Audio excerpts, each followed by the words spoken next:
Yeah, I mean, first and foremost, when it comes to any healthy habit, consistency beats perfection every time. And I find this mostly with women, and I do work mostly with women, so men might feel this way too, but women really confuse consistency and perfection for being the same thing. When I say you need to be consistent with your healthy eating, it doesn't mean being perfect with every single meal, because consistency is what gets you results in the long term, whether it's your health or your business, your relationships, whatever it is.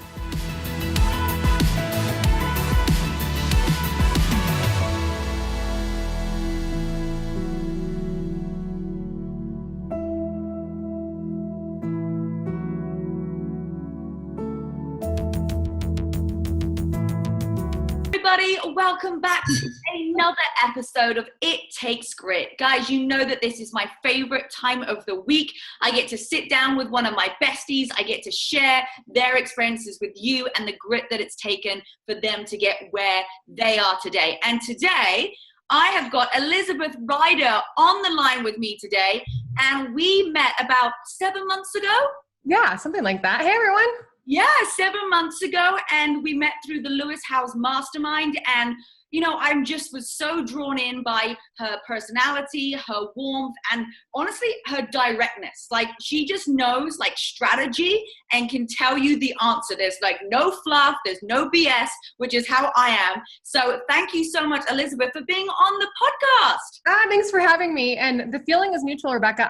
Right when we met, I was like, I need to get to know her more. We're both in health. We're both direct, both blonde. Like, there were so many things. I was like, this woman is my friend. I love it. That's great. And so for the audience that don't know you, fill us in, like who you are, where you live, how old you are, like all the things. Yeah. Oh my gosh. Okay. Anybody can go to elizabethryder.com, my website, to learn more. I've been a recipe blogger for about 8 years. I started as a hobby blogger. I was in corporate America, came along, just stumbled upon online business, started to realize I could turn my hobby blog into a business, became a health coach. Lots has happened in between. I just turned 37. I was thinking the other day, I was like, wow, I started blogging when I was like 25 or 26. I've been blogging since, Facebook had literally just come out when I started blogging. It wasn't even a thing to post a link on Facebook yet. I don't even know if you could do that. So I've been in the online business blogging world for a long time and really just started as a hobby blogger. That's amazing. So what was it that got you started originally? Like, what was the vision? Because so many people are like, I'd like to do that, but how on earth would I even get started? What was your vision? Yeah, totally. Well, for me, and hindsight's always 2020, I didn't even have a vision in the beginning because I was in corporate America. I was working for a professional service firm for Ernst & Young, is the second biggest professional services firm in the world. I was not an accountant. I was in the consulting side. And every day they would order in just like chain food restaurant and fast food and all this stuff. And I was like 25 and I felt like I was like 55. There's nothing wrong with being 55, but when you're 25, you don't want to feel like you're 55. I just felt gross and it was just an awe. I was working a lot and I actually liked my job, but I just didn't like my days. They weren't going well. So I was like, I need to start eating better. I wasn't even a health coach yet, but I grew up with a mom who cooked a lot. So I just committed to making all of my food at home and I would take it with me. Mm-hmm. And as I was doing that, people started asking me for like, well, I was just remaking things healthier. And they'd be like, well, how did you do that? So I started a free blog on Blogger, had no idea of the concept of online business, was blogging for a few years. And all of a sudden, once Facebook started allowing share links, my blog following started growing like crazy. And it was just one of those things where it was like the right time. I had the right recipes. I really believe that I was doing the right thing at the right time. It wasn't luck. That was what I was supposed to be doing. Fast forward a few years, I was just working so much again, like the people at my job, but didn't like being in corporate America. Had a chance to leave to freelance to be a business manager and left and still didn't even really know what I was going to do. And then I stumbled upon the idea of online business on content marketing, that I could create education online and sell it on my blog. And that was where the vision clicked. I was like, wow, I can keep blogging. That's where the people come from. Create education in bundles and sell it. And that can be my life. And that it wasn't that easy, right? That sounds so easy looking back on it. There were a lot of missteps along the way, but it really, I kind of came up in this world in a time when I'm like an older millennial. I'm like on the oldest end of millennials, but like we as millennials were creating this idea that you could work from anywhere and you could have an online business and you could do it the way you wanted to. That's so incredible. So for you, what was the results that you got? Like, how did you feel before you were eating healthy? Because one of the biggest things of transformations is food and looking after your body. So what was your own transformation like? Yeah, absolutely. And that's why I became a health coach, because really once I committed to eating better and making my own food, as I did growing up, my mom, I didn't never realize that in other families, maybe the mom didn't always make all the food from scratch. We didn't have a lot of money growing up, and my mom grew up with zero money. So her mom made everything. So all she knew how to do was to make our food. And really, when I was young, it was the processed food that cost more, right? It was like a luxury to be able to buy boxed macaroni and cheese or, boxed food. So she always made everything from scratch. So once I started realizing how terrible I felt eating, a Starbucks bagel, and I love Starbucks, I'm not knocking them, but eating a bagel or a muffin for breakfast, the audit team would order in a big chain restaurant, meal for lunch and then again for dinner. And eating that way for a few years, I felt, like I said, horrible. I looked horrible. Not only did I feel horrible, I looked horrible. Once I went back to committing to making all of my own food, within a week, I felt better. I was sleeping better. But within a few months, I started to look like myself again and feel like myself and have clarity. And that was really when I was like, wow, I don't have to be in corporate America anymore. I mean, there were so many transformations, right? From how I felt and how I looked, but also realizing, the mental clarity of, oh, I can do something else. Yeah. And it's so incredible how big food plays a part. We think like workout, get on the treadmill.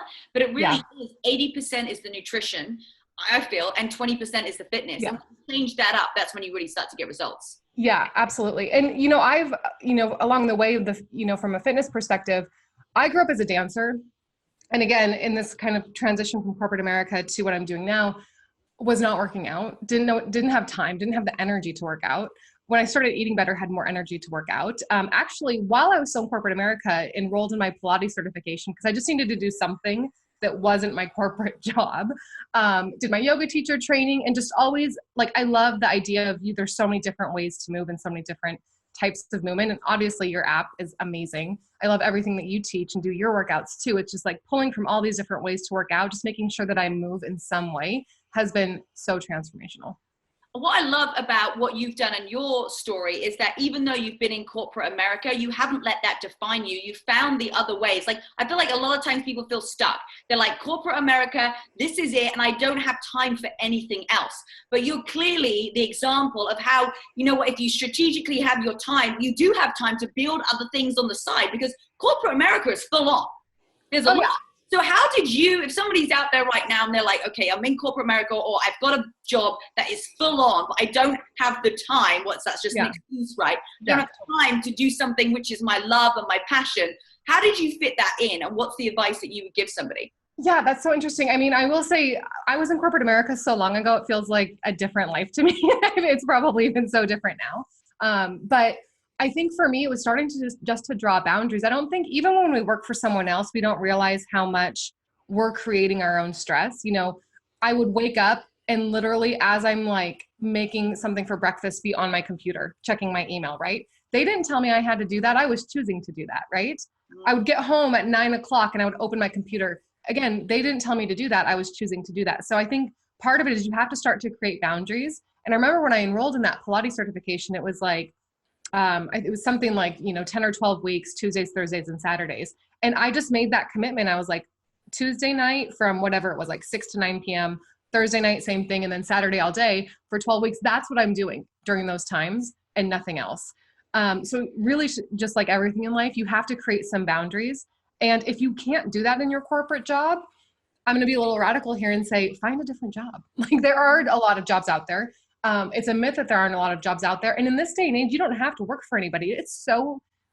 I won't say it's easy, but it's simple to start your own business, right? There's access to so many tools that are basically free or cost very little money. You don't have to take out a loan. You and I are both examples of that. We both started our businesses being scrappy, bootstrap financing everything, never taking out a loan.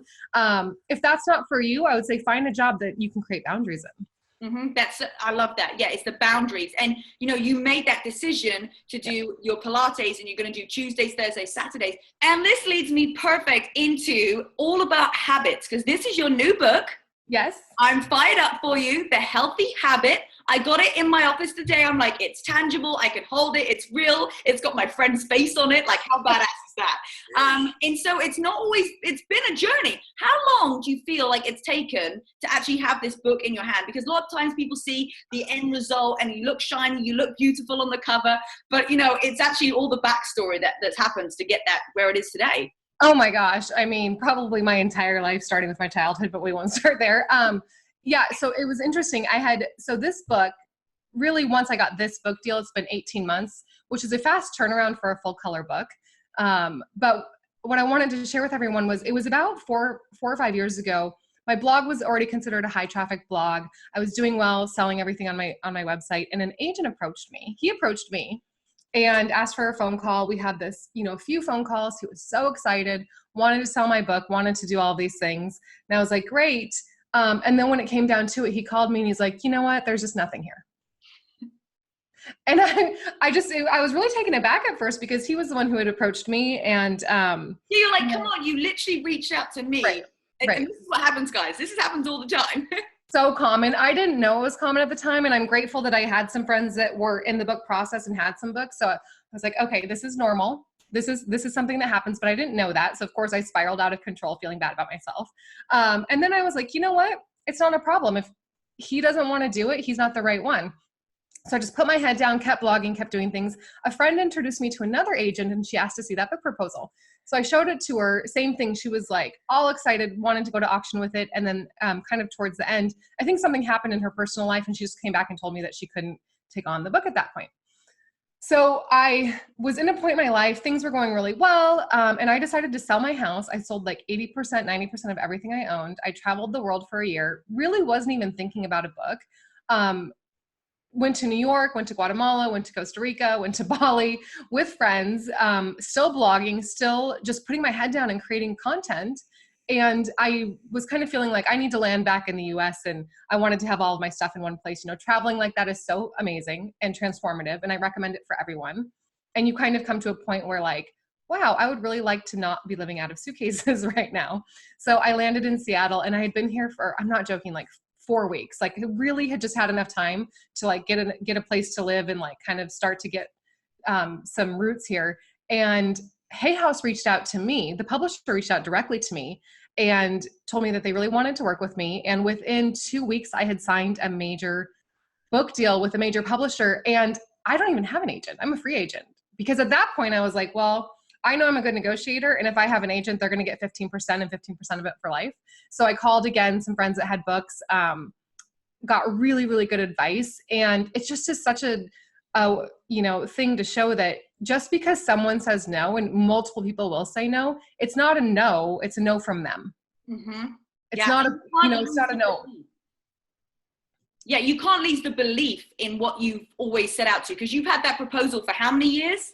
Yeah, oh my gosh, 4 or 5. Yeah.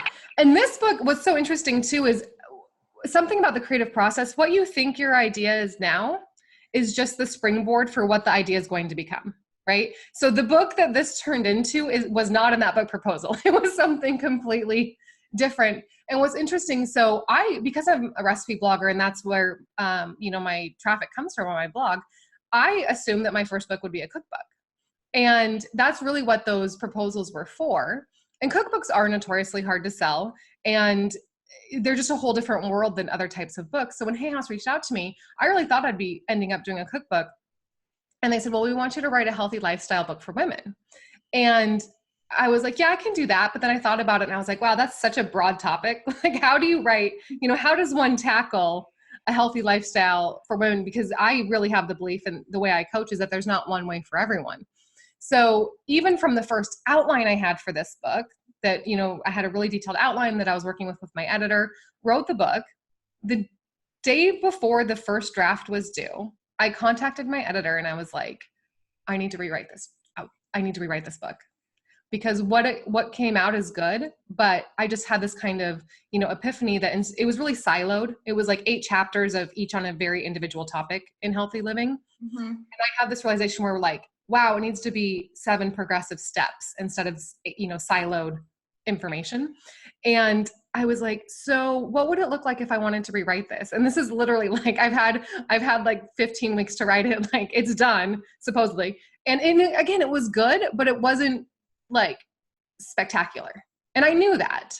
And they were like amazing and worked with me on it. They were like, well, how much time do you need? Because we still want to release in August. So this is like last August, you turn in a book draft pretty far ahead of the published date.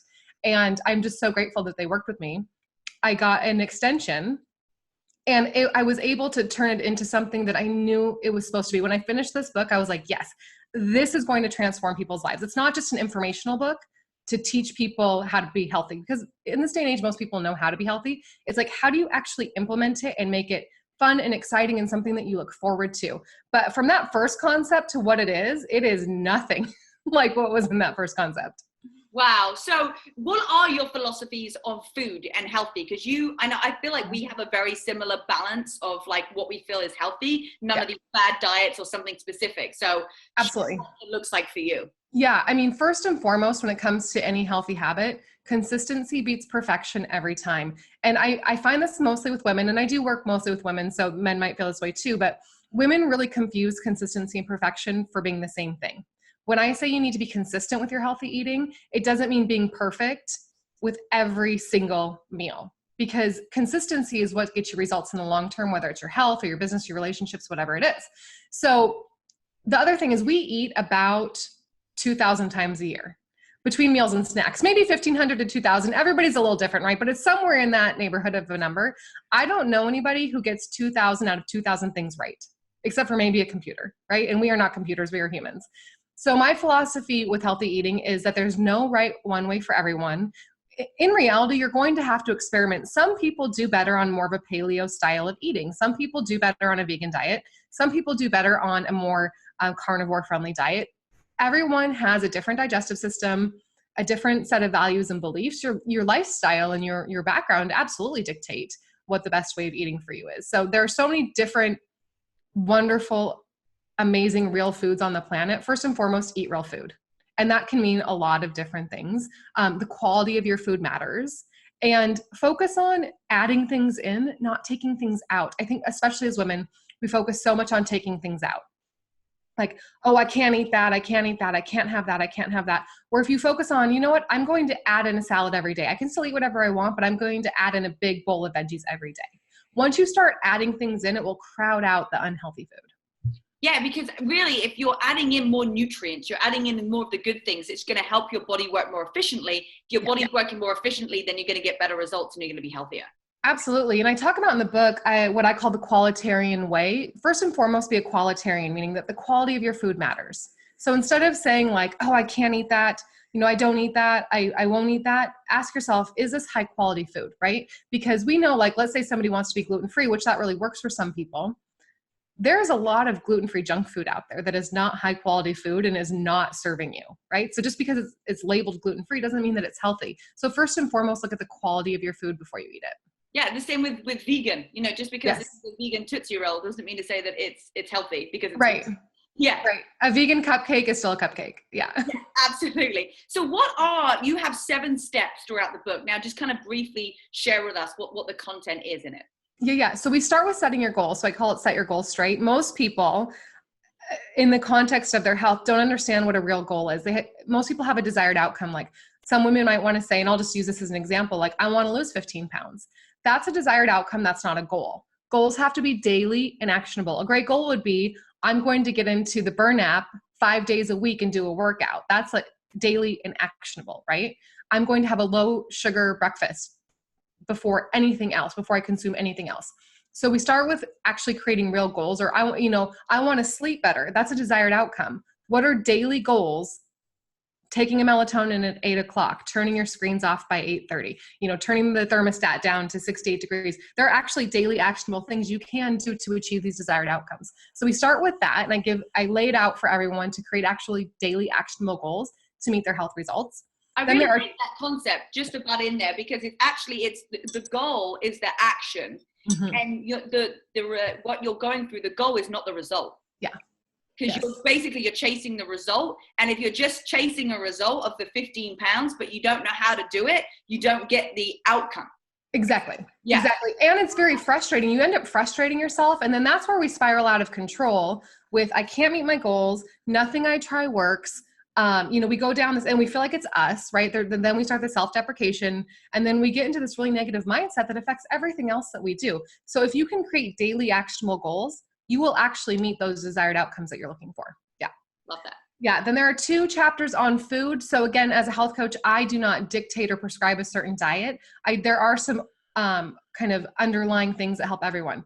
Become a Koala Terian, consume no more than 25 grams of added sugar per day. Fruits and vegetables, whole fruits and vegetables do not count in that. Those are intrinsic sugars. No more than, if you can get to 0 added sugars per day, of course, that's ideal. But again, I know we all live in a world where, we go out to dinner, we have friends, we have family, we do things. So no more than 25 grams of added sugar per day. Get at least 25 grams of fiber. I talk about obviously drinking water, just some really basic things, again, that don't necessarily have to do with strict dieting, habits that you can implement that will actually really move the needle with your health.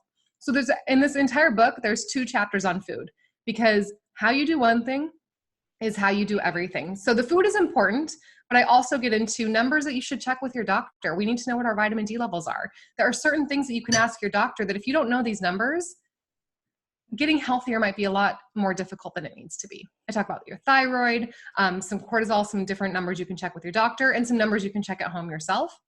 I get into detoxing. There's a chapter on detoxing your home environment, because once you start reading food labels, you'll naturally start reading labels like what's in my laundry detergent, what's in my dish soap.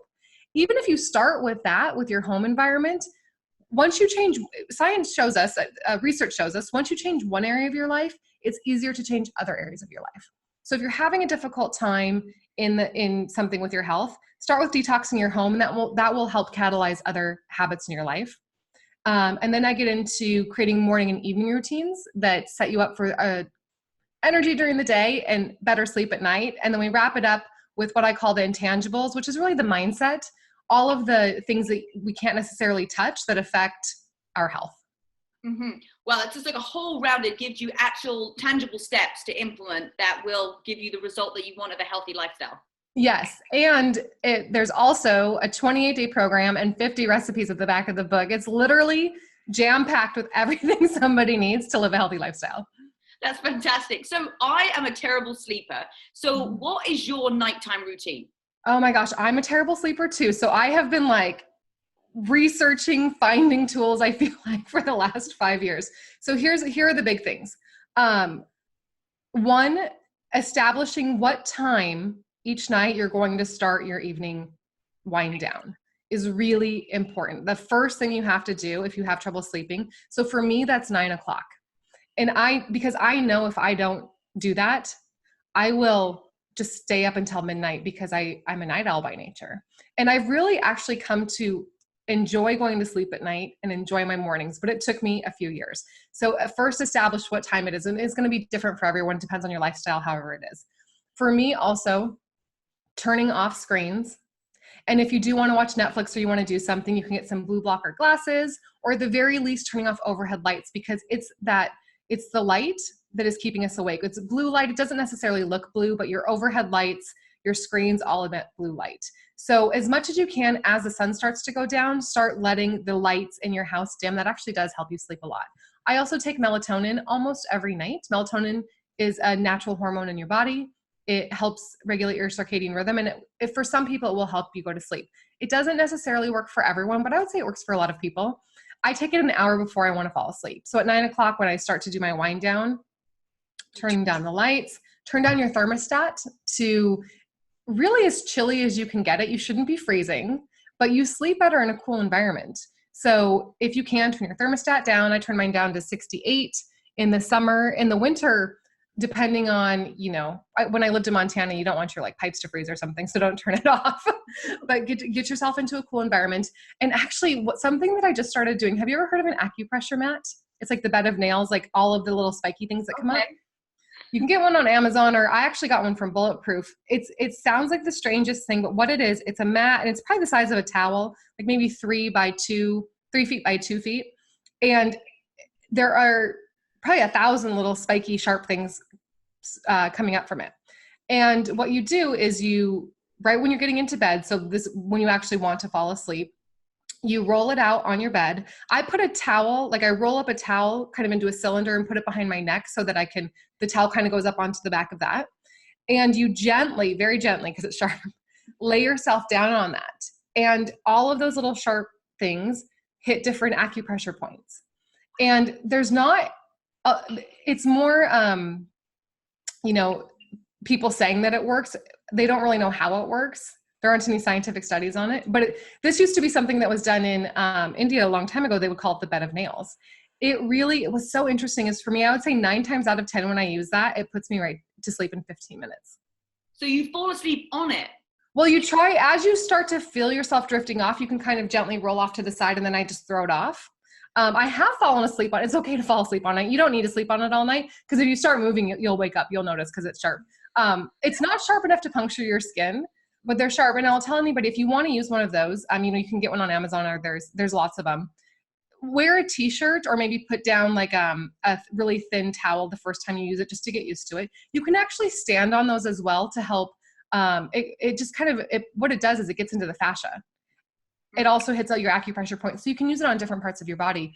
But I haven't even blogged about this yet. And this isn't in the book because I started using it after I was writing it, but I'm a huge fan of acupressure mats right now. They're amazing. They're the in thing. So how many hours a night do you sleep? Like what's your number? What do you need? I go for, and this is the general rule, 8 hours a night. And there are different studies to show people who get 6 or less, have higher blood pressure, more skin wrinkles, actually ages you faster if you're not sleeping enough. So, obviously we want to be concerned with our mental health and the inside of our body, but it's okay to be concerned with the outside of your body too, right? So at least 8 hours. And I would say sometimes up to 9 if somebody needs it. If you find that you need more than 9 or 10 hours of sleep, there might be something going on with your hormones if you're feeling that tired. And that's where I would say work with your physician to get your thyroid levels checked, your vitamin D checked, some of your hormones checked, because you shouldn't need to sleep more than that.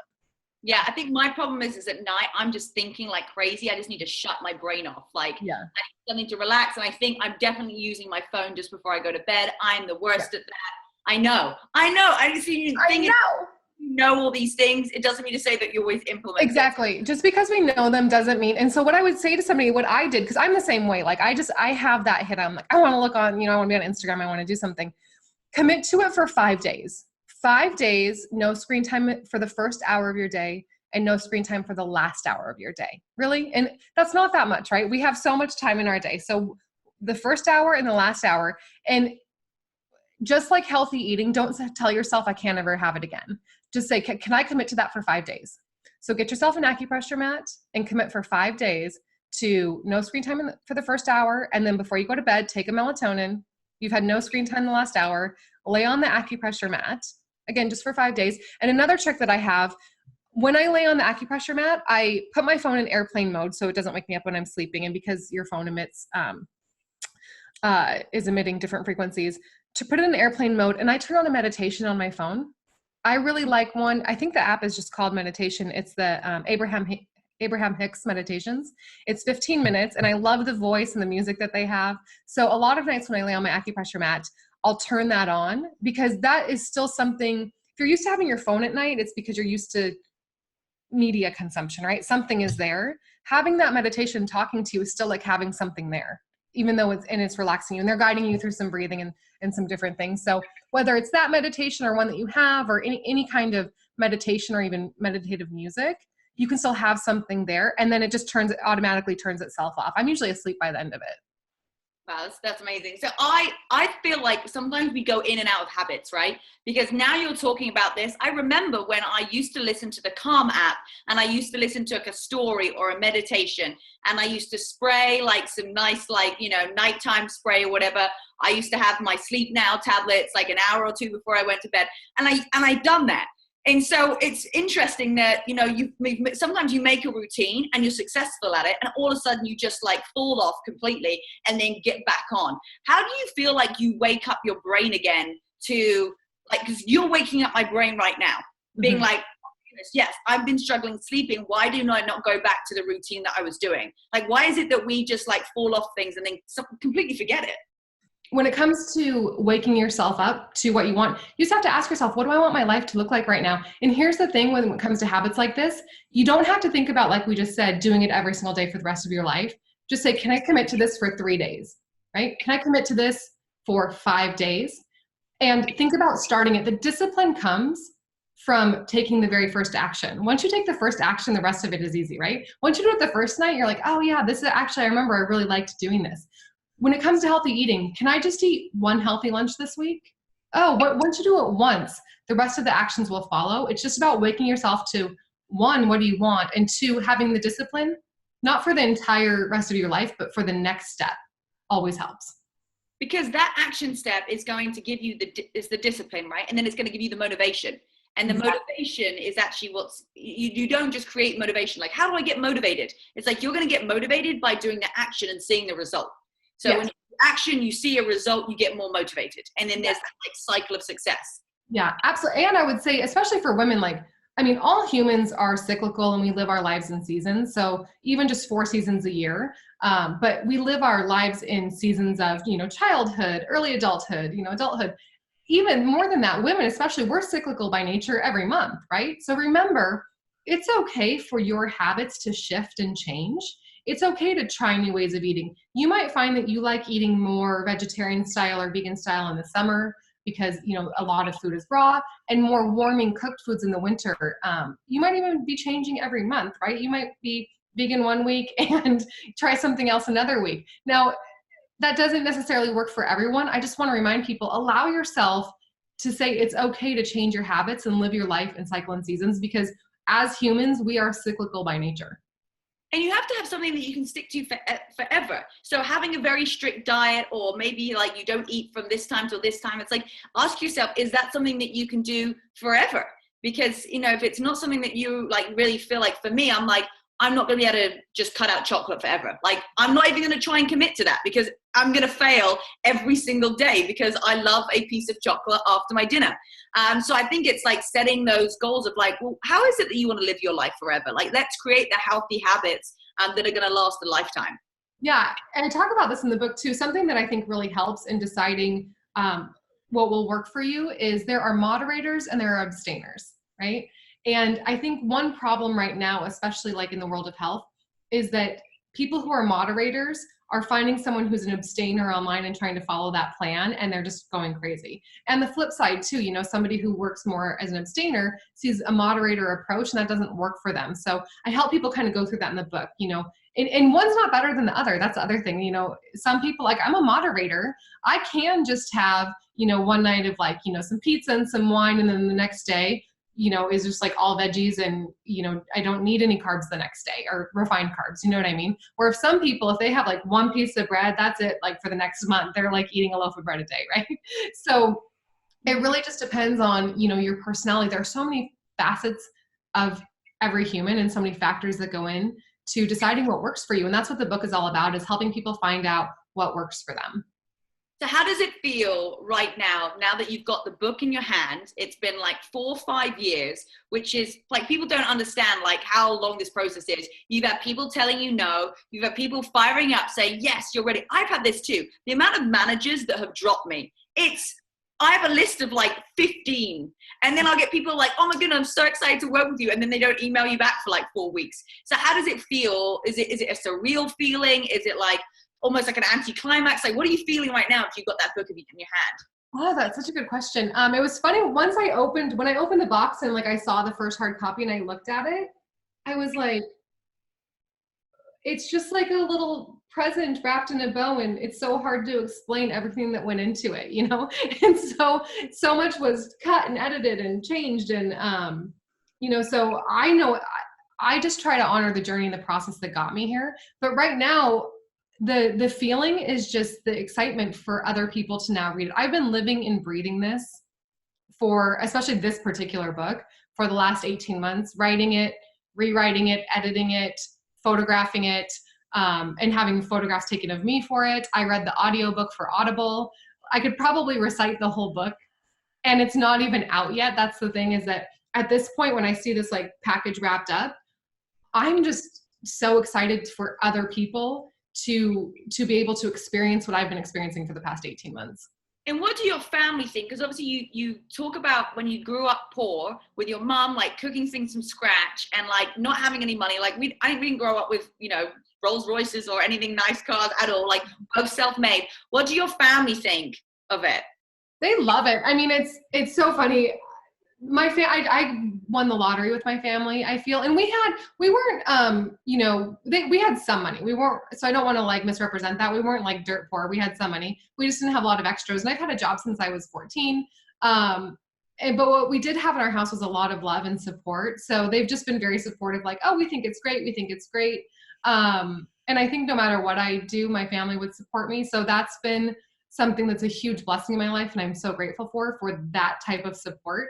And I think, you know, sometimes like when they think that I try to live my life every day, only by the book, which is mostly true, but you know, I'm also flexible and I don't expect everyone to live exactly how I live. So yeah, it's been good. My family's been great with it.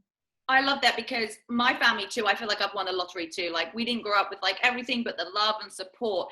Now, a lot of people right now are sitting there going, well, I don't have that. I don't have a support. I don't have like an amazing family. Like they want me to stay in corporate America. They want me to stay in school.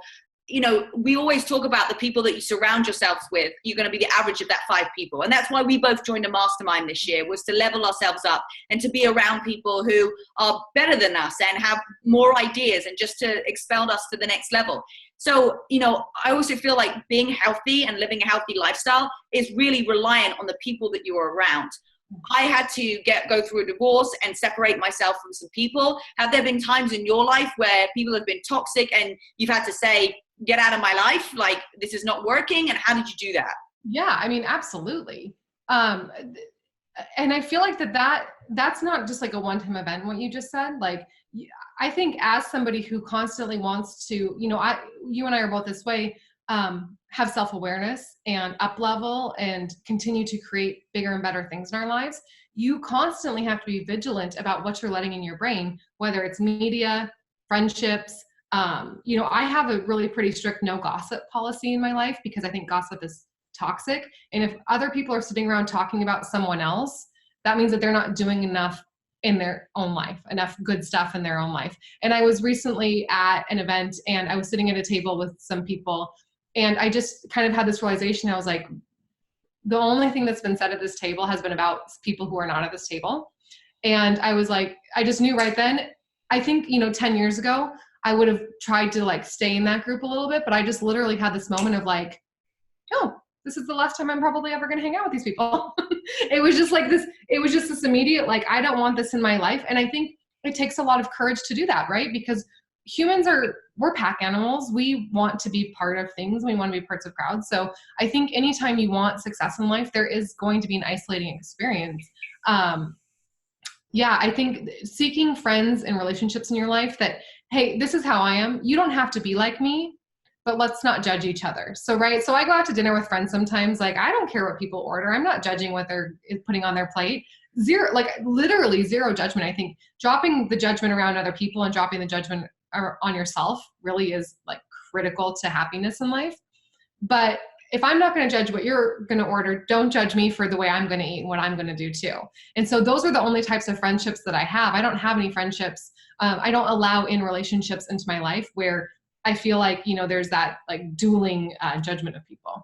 Yeah, I remember going to family functions and like, oh, like, do you eat this? Like, can you have this? And like, if like as the fitness person or the health person, if you have something bad, then you get judged. Like, oh, totally. Wait, they're like, you're going to seriously eat that? You're like, yes, my whole life is about balance. But yeah, it's so true. And it is hard to walk away from groups of people who, you know, don't have your best interest at heart, or maybe pushing you down saying, oh, you don't need to be healthy, you're fine. Or like you said, like gossiping and talking about other people. So just taking that moment to take a step back. Yeah, absolutely. And we, you know, ultimately what we have to remember is each of us are 100% responsible for our lives. 100%. It's not your spouse or your significant other or your parents or your friends or your siblings. You know, we like to make excuses that other people dictate things that are happening in our lives, but we are 100% responsible for our own lives. And that includes being responsible for the people that you surround yourself with. It doesn't mean getting rid of friends necessarily, or, you know, it doesn't mean like breaking up with somebody, or, it doesn't have to mean that. It's just, how can you seek being around people that make you feel the way you want to feel in life? It's like you said with the food, instead of taking things out, add in like a salad or something. Why don't you add in new friends that are of the level, the type of person that you want to be? And eventually, when you start hanging around, you bring in more of those people, you're going to become more like that. And those other people that might not serve you anymore are probably going to walk away, because they're either going to pull you towards them, or because they're going to rebel because you're changing and you're making a difference, or you're learning or you're growing through life, that those people are actually going to end up going away and you don't have to do anything. Yeah, totally. And I really think that we attract what we are. So I think if you're in a position where you're feeling a lot of judgment from your friends, or you are not liking the relationships that you're in, what you have to do is go inward and say, how am I being to other people? Because we absolutely attract how we are. So I know that because I don't judge my friends for what they order at restaurants or for what they're doing in their lives, that they don't judge me back, right? So it really, a lot of it is dropping the judgment of yourself, dropping the judgment of other people. You'll attract those types of people into your life, and that's where you'll have a lot of beautiful friendships and relationships. Yes. I'm fired up for that. Let's tell everybody where they can find you and get the actual book that is coming out very soon, the 20th of August 2019. Where can they go to get it? The Health Habit, it's obviously on Amazon, it's at Barnes & Noble, it's major bookstores across the country. I'm a big fan of supporting the local bookstores, so you can get it there, but you can also really easily find it online. And I'm hosting a free online workshop on August 24th. So go to my website is elizabethrider.com, click on book, or you can go to healthhabitbook.com. It takes you to the same place. And you can there's a bunch of free downloadable resources, the Healthy Home Cleaning Guide, recipes to download. There's so much to download for free, and the workshop for anyone who wants to come on this journey.